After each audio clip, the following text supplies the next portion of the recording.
بسم الله الرحمن الرحيم الحمد لله رب العالمين الصلاة والسلام على سيد الأنبياء والمرسلين اللهم علمنا ما ينفعنا وانفعنا بما تعلمنا وزدنا بفضلك علما وتعليما إنك على كل شيء قدير. So we did the hadith last week. What was the big idea that we mentioned last week here? What is it that some people can't express themselves? What did we learn?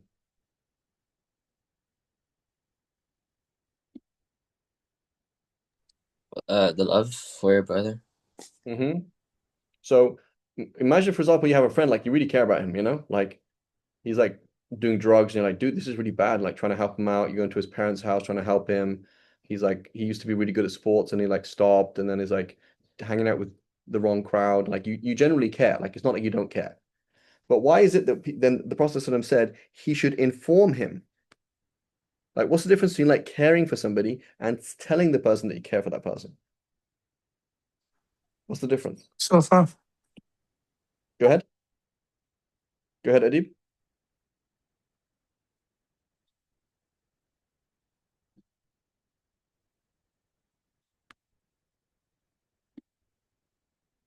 No worries. What's the difference, Mustafa? Taqwa, Sister Husna.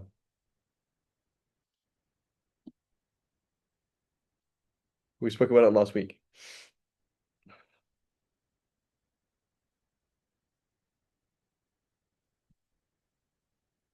Like, why is it that people can't express their emotions?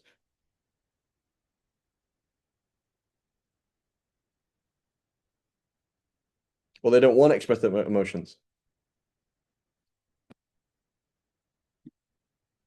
Could be culture. Yeah. So is that good or is that bad?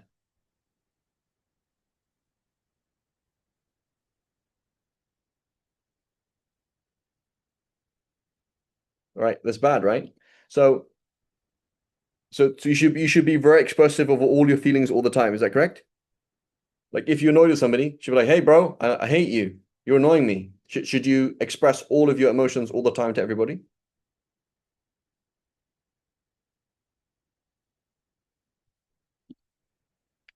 No, right? So there is a balance, right? But when you can't express your things, you can't express negative feelings, and you can't express positive feelings, you have a problem, right? You're not actually a mature individual, right? You're not a mature individual, and you make yourself suffer greatly. And particularly when it's positive feelings, right? You know, like you can't tell your child that you love them, right? So there's parents like that, right? They don't say it. It's like you have a problem, Habibi. You have a serious problem. Like it's in reality it's a form of it's a form of cheapness. Like you just can't make yourself do it, right? It's not good. And we spoke last week about Batman, right? The cartoon movie where he's like he's put a box around himself where he doesn't want to. He's always doing things by himself. He's always relying on himself. He's always he's like gloating about how good he is. He doesn't want to praise other people. He doesn't want to team up with people, and he doesn't want to make himself vulnerable by opening his heart to other people, right? And and so it's like it's really, really hard for him to do these things, and that's not good at all. Right? That's not good. So there's certain context and certain people you shouldn't do that with, right? You know, hi, Mr. Dentist, I just want to tell you I hate you because 2 years ago you pulled my tooth out and I really didn't like it. That's not a thing that you do, right? You can keep that to yourself because it's not super useful. But you live with people and somebody like is really hurtful to you and you're not able to express that. It's not good, right? In reality, so what is that? It's a cheapness, right? There's a cheapness in it. There's a fear in it, right? So don't be cheap. Don't fear anybody other than Allah, right? Don't feel you're not going to lose anything, right? By telling somebody, thank you, right? You don't lose anything like that. In fact, you increase like that, right? So it's very important. Okay, we did this hadith as well. Okay, we didn't do this one. Okay, so this is 544. I'm going to read the Arabic and then you can read the English, Mustafa. So 544, it says, حدثنا موسى قال حدثنا مبارك قال حدثنا ثابت عن أنس قال النبي صلى الله عليه وسلم ما تحاب الرجلان إلا كان أفضلهما أشدهما حبا لصاحبه.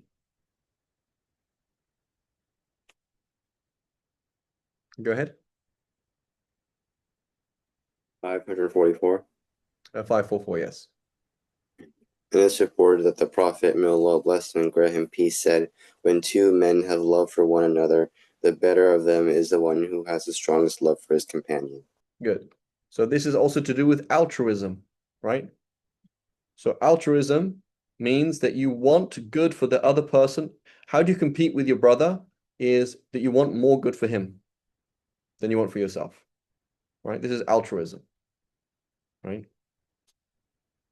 So the better of the two people, I care more about you than myself, and I want I want good for you more than myself, right? And this is how we should feel towards every single person, right? Prophet said, none of you truly believe until you love for your brother what you love for yourself, right? And again, I'm always bringing this issue up in marriage, 100%, right?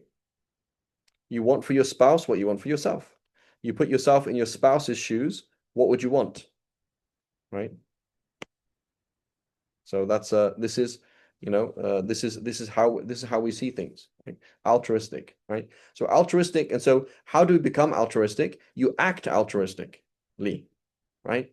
So Mustafa Fakhri and I are sharing a pizza, and I want to eat the whole pizza myself. Like I would be very happy to sit down and eat the whole pizza myself, even if I could hardly eat it. So what do? I say, yeah, but that's not a noble thing to do, is it? Okay, but I'm not a noble person. Okay, well, act noble, and nobody will know the difference.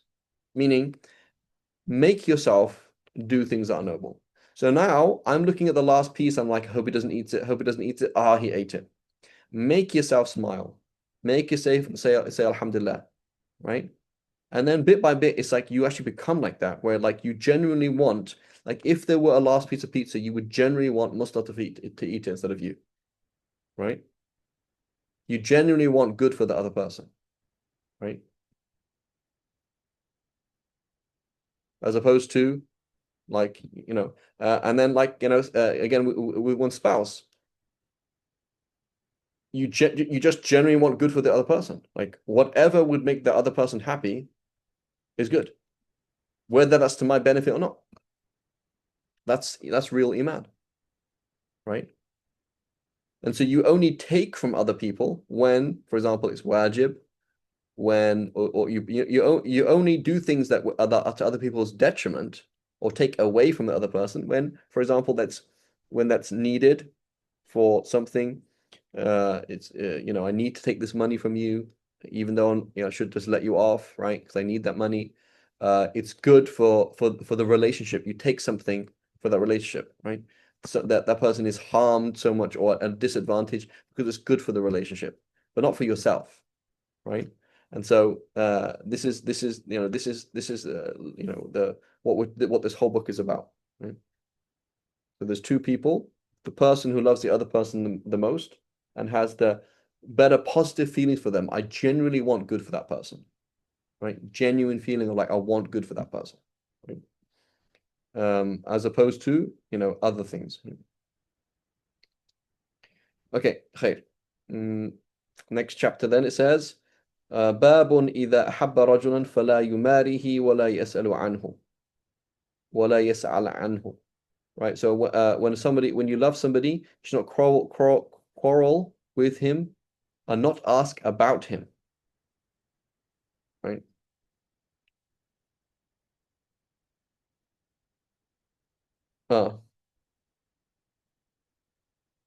Not be too curious about him. That's the thing. So Allahu A'lam. So he says, okay, حدثنا عبد الله بن صالح قال حدثني معاوية أن أبا الزاهرية حدثه عن جبير بن نفير عن معاذ بن جبل أنه قال إذا أحببت أخا فلا تماره ولا تشاره ولا تسأل عنه فعسى أن توافيه له عدوا فيخبرك بما ليس فيه فيفرق بينك وبينه. Okay, so go ahead. Mu'adh ibn Jabal said, when you have love for your brother, do not quarrel with him or treat him badly, nor ask questions about him. It may be that an enemy of his will appear and say something about him which is not true, and thereby cause a split between you. So this is generally the case. Number one, we don't ask questions. Curiosity killed the cat, right? Curiosity is not noble, right? So you ask, for example, hey, did that guy always, no, mashallah, he's always in the masjid. Was he always in the masjid?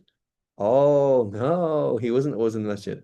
What do you mean? Like he didn't used to be religious? No, he was a really bad person, right? You don't ask questions like that.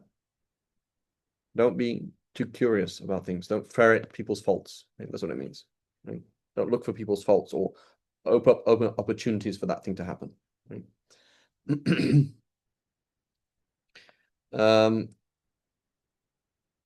حدثنا المقرئ قال حدثنا عبد الرحمن عن عبد الله بن يزيد عن عبد الله بن عمرو عن النبي صلى الله عليه وسلم أنه قال من أحب أخا لله في الله قال إني أحبك لله فدخل جميعا الجنة وكان الذي أحب في الله أرفع درجة لحبه على الذي أحبه له.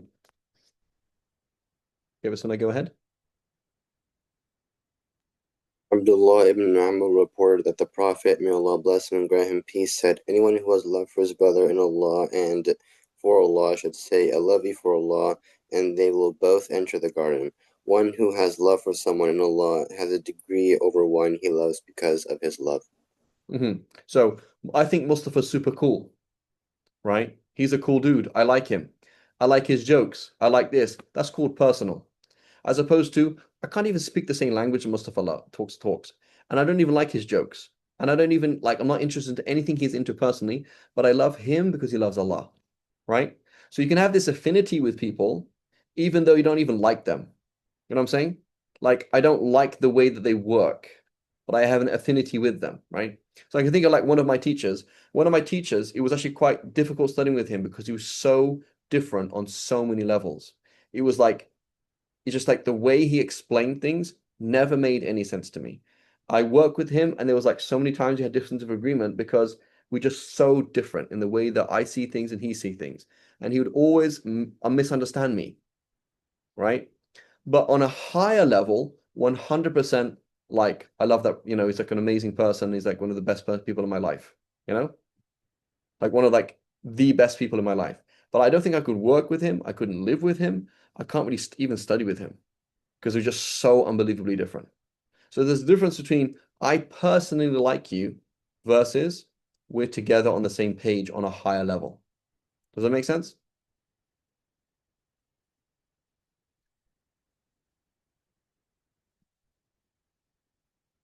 Right?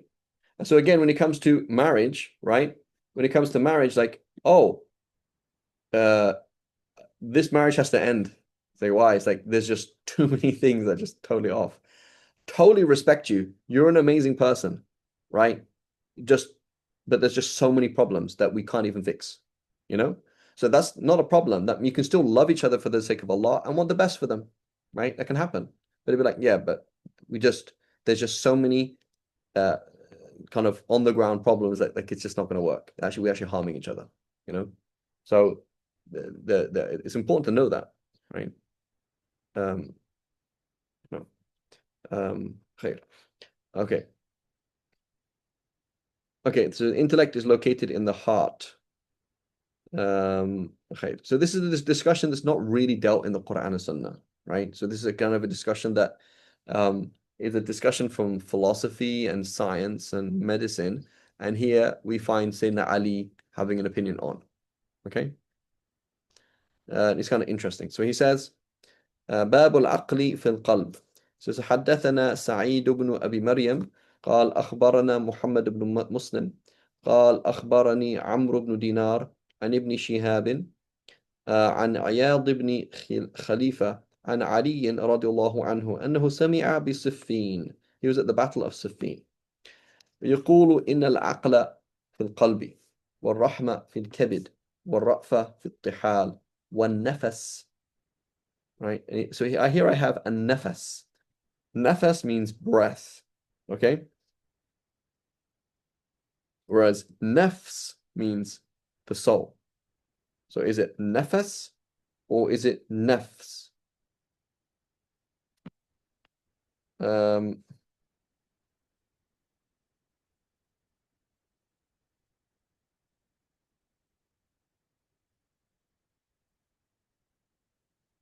don't have any footnotes here whatsoever.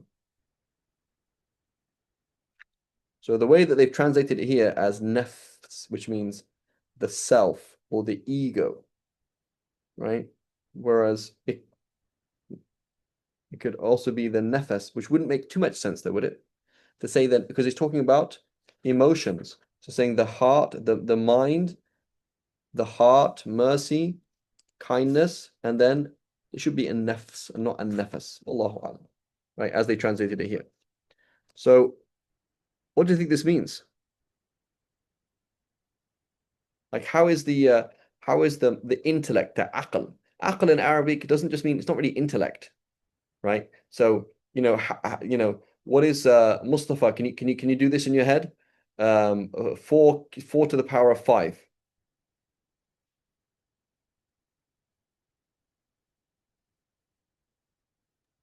I can't do that. You can't do that? Okay, 4 to the power of 3.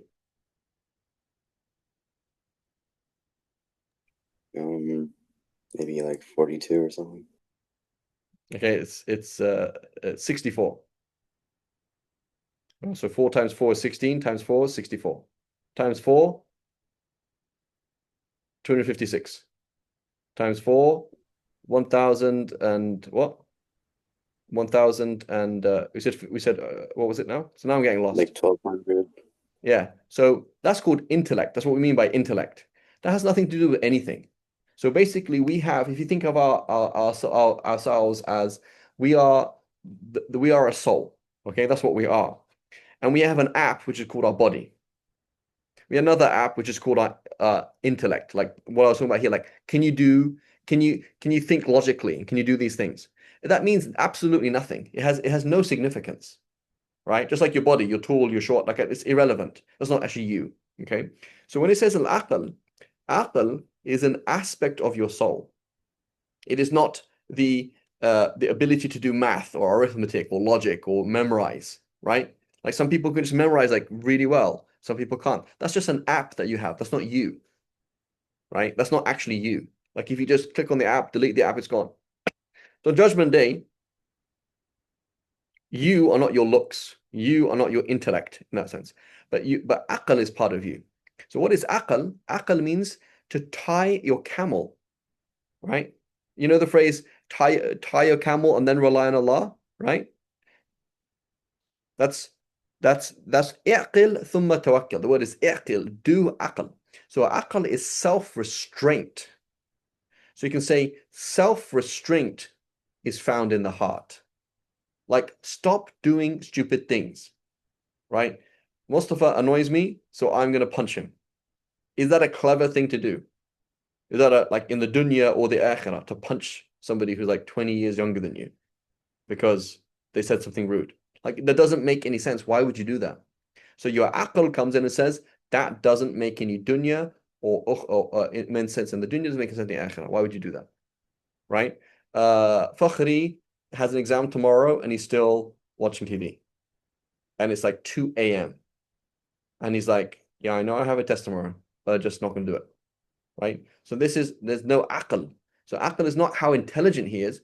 It is he able to just say, no, stop, right? That's called aql. Okay? So when the Prophet ﷺ described women, he said, naqisat al-aqli wad-deen, right? What did he say? He didn't say that they're dumb. Women are not dumb. What it says is they have less restraint. Less restraint. Okay? Less the ability to like, don't say that. Oh, you just said it. Right? And many men are like that, right? Many men, it's like, well, you just divorced her. That was pretty stupid. Why did you do that? Oh, because she said this. Well, she said many things. Why did you end the marriage? Right? So there's many men who don't have aql, right? right? Allah describes many people, لا يعقلون, they don't have aql, right? But the Prophet made this statement about women is that they have less, it's not that they have less intelligence, it's they have less self-restraint.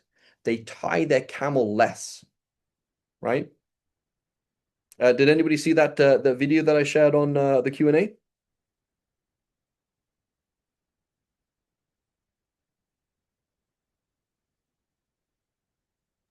Saw the title, but not the. I didn't watch it. You didn't watch it? Anybody else? No?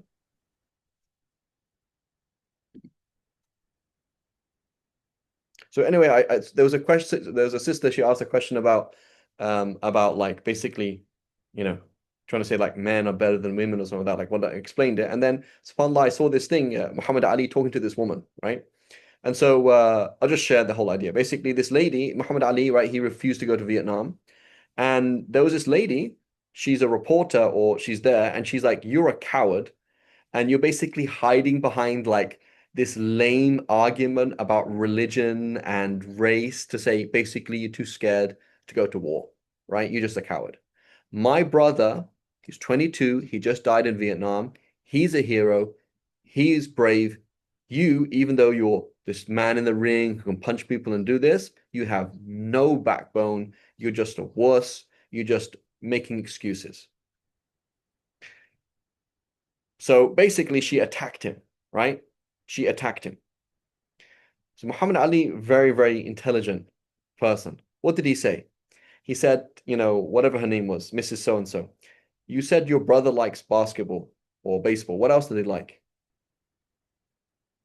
So he doesn't defend. He's not like, no, I'm not. He doesn't defend himself because he knows what's going on. He starts talking to her and it's like, and basically asks her to talk about her brother, right? And explains to her, this is actually what is happening. He connects with her emotionally and says, basically, you miss your brother, right? And you're really, really upset that he died and you can't understand why he died. And so what's happening is you're transferring this sadness and frustration and you're transferring it into an attack on somebody because he's in front of you. Your actual feelings are something else, right? Your actual feelings are something else. So this basically demonstrated on two things. Number one, how men should talk to women and how women are. That's what that happens. So, a frustration comes, a worry. So worry, sadness and worries, they conjoin, they come into frustration. It turns into an attack.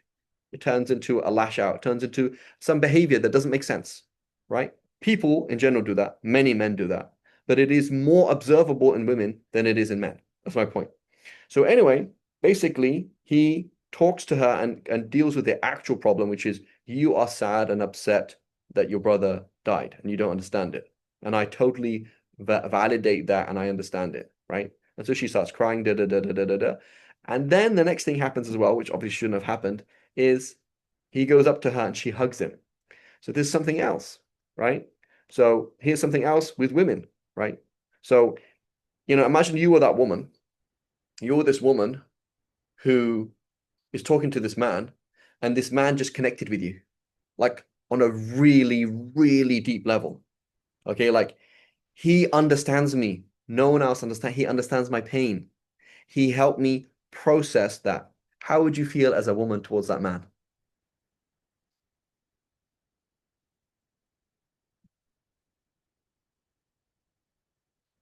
Obviously, you feel respect towards him. You feel this, but you feel love. That's what you feel. So women are like that, right? That's how you feel, right? You would feel actually feel love towards that person. So that's why it's very inappropriate for a man to connect on it with a woman in that level. And obviously, you shouldn't stand up and hug her, right? But people do things that they shouldn't do. But that's the nature of things. That's called aql. So this woman, if she has aql, she would be like, "Oh, I'm really, really sad," and she processes the sadness in another way, right? A man who has aql, you process the sadness in another way, or you process pain in another way, right? You process a tiredness in another way, right? And you process things like these feelings in another way. So there's that exact picture. When you say naqisat aql ad-din is like women can harm in certain ways, and women can be harmed in many ways because of that. They can be abused, right? And they are abused. Women are regularly, frequently emotionally abused. That is the default. Women can emotionally abuse men, but the default is the other way around. And it's exactly because of aql that it can't the less the less of ability to transfer these things into their right way, the self-restraint, right? So just look at the way women dress, right? That's all no aql. So I've been conditioned to validate myself in my looks, or at least aspire to looks. When looks, I don't mean anything. You're going to be in the grave tomorrow. So yes, men do that, but much less than women. Much less than women. The amount of men, for example, who are worried about their weight because of their looks, and because looks are my value, is much less than men, than women. Much less. Right? And so this is aql, right? It doesn't mean you're dumb. It means the ability to process the pain that I'm getting older, the pain that I'm not the most beautiful person in the world, the pain of these things. How do you process those things, right? The little lashes out. This the woman, for example, she suddenly gets angry and then it calms down again. The little lash, these things that happens in men who don't have aql, right? But it's more prominent in women. That's what we mean by aql. So the aql is in the heart. And why is it in the heart? Because qalb means change. Qalaba yaqlibu means to flip. So this thing that you have in you that flips things, changes from this to this is where self-restraint is. That you could flip to some extent, but hold yourself back. You are very much upset by this person, but don't say anything. Stop. Hold back. That's called aql, right? It's also called an-nuha. Ul-nuha, people of intelligence. Ul-nuha, also from the same concept. Naha means to prohibit, stop, right? You stop something. Excuse me. Self-restraint. Control yourself, right? That's what we mean, right? And again, there's many men who don't have aql. You get annoyed and you swear at somebody. Why did you do that? What was the use of doing that? You get angry, you punch somebody, right? So it's not useful, right? So there's many men who don't have aql as well, right? But it's self-restraint is what it is, right? And subhanallah, ربنا لا تؤاخذنا إن نسينا أو أخطأنا ربنا ولا تحمل علينا إصرا كما حملته على الذين من قبل ربنا ولا تحملنا ما لا طاقة لنا به, right? Oh Allah, do not make us bear something that we cannot bear. Okay, there's three explanations of that, right? Three explanations. Don't make us bear what we cannot bear. One, don't give me a responsibility that's too difficult. Don't ask me to do things I can't do, Ya Allah. Right? That's one. The other one is وَلَا تُحَمِّلْ مَا لَا طَاقَ لَنَا, do not make us bear something that we cannot possibly endure, meaning, oh Allah, don't give us a super bad punishment we couldn't possibly endure. Please don't do that, oh Allah. You could give us something in life and in the next life that would just crush us. Please don't do that. Right? Another explanation is what? مَا لَا طَاقَةَ لَنَا بِهِ, the opposite sex. You can't look away. Right? She speaks to you in a certain way, he talks to you in a certain way, you can't do anything about it. Right? So there's another, that's also aql. So aql and controlling yourself around the opposite sex is one and the same, that's a major sign of it. How do you interact with the opposite sex? You have aql, self-restraint. You can clock off. You say, yes, it's there, but act like this. Look away. Don't talk. Don't continue the conversation. Don't keep things going as they are. That's called aql, right? And the Prophet ﷺ told us, he said, no man is alone with a woman except that the shaitan is the third person, right? And that's the screen, right? When you're on the screen, that's what it is. Screen, all these images, all these things coming. This is aql. So, no, that's called aql. No, don't do it, right? And this is mercy is located in the liver, right? And it's a very interesting thing in the spleen and these things. So we have the phrase like a gut feeling. Often we think of that as very metaphorical, right? Like the gut has nothing to do with your actual emotions. When in reality, the gut does have things to your emotions. So that's why when you have a very high you know, when you have digestive problems and you have a bad health, you are actually affecting your emotions, right? So this is a real thing, right? People who like high starch diet, lots of sugar, these things, like you're obviously affecting the gut flora. You're changing the gut flora. You're changing the way you're digesting, and you're actually changing your emotions. And it's something that's actually measurable. It's not just something that's metaphorical. I have a gut feeling about this, right? Like you can be sad and actually throw up, right? Like, you know, so it's not just some kind of like funny thing, it's actually real, right? Emotions and your body it's not separate, right? And so you know, that's kind of another side to things. Is many people with that aql is like, well, of course you're stressed because you don't do any exercise. Of course you're stressed because your diet is so bad, right? So diet and looking after your body, and like, no, this is a responsibility. It's not a right. It's a responsibility. I need to look after these things. Like I feel really sad. I feel really depressed, right? It's like, well, look at your health. You know, it's like a real thing. Like somebody who doesn't do regular exercise. I don't know if it's still on the wall, Sister and Jahanara. Sister Anjum had that thing on the wall about walking. Does she still have it there in the office?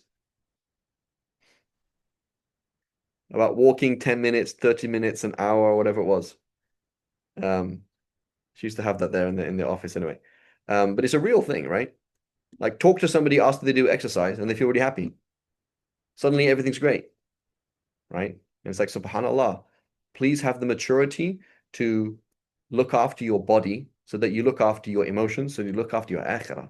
Because it's not very nice being around somebody who's always miserable because they're not looking after their body, right? Right. So these things, the spleen and these things, 100% tied to emotions. It's not separate at all, right? It's not separate. And then the nafs is in the lungs, right? So what happens when you get angry? What happens to your speech? You get angry, you get emotional. What happens to your breathing?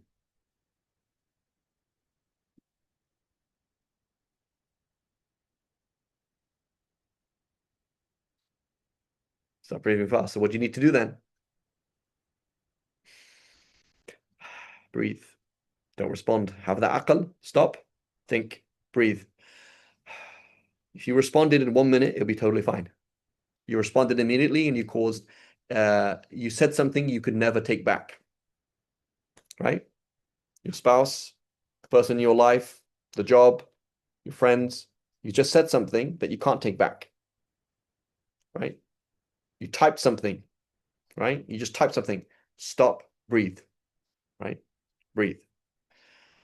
Slow down, right? The nafs wants to do everything now. Everything now, right? But stop, breathe, right? So he's talking about war, he's talking about these things, and he's saying, no, let's deal with this in a, well, you know, it's all emotions, right? How to process things properly. Okay, inshallah, we have to stop here. My sincere apologies because we have another class. My apologies for being very late today, inshallah. And next week, we may or may not have a class. I don't know. So this month, I'm going to be traveling. It's just going to be a bit all over the place. So inshallah, just stay tuned on the WhatsApp group. Maybe ask a day before. Do we have a class? Do we not have a class? And inshallah, we'll see how it works out. Inshallah. Sallallahu alaihi wa sallam. Muhammad wa ala alihi wa sahbihi.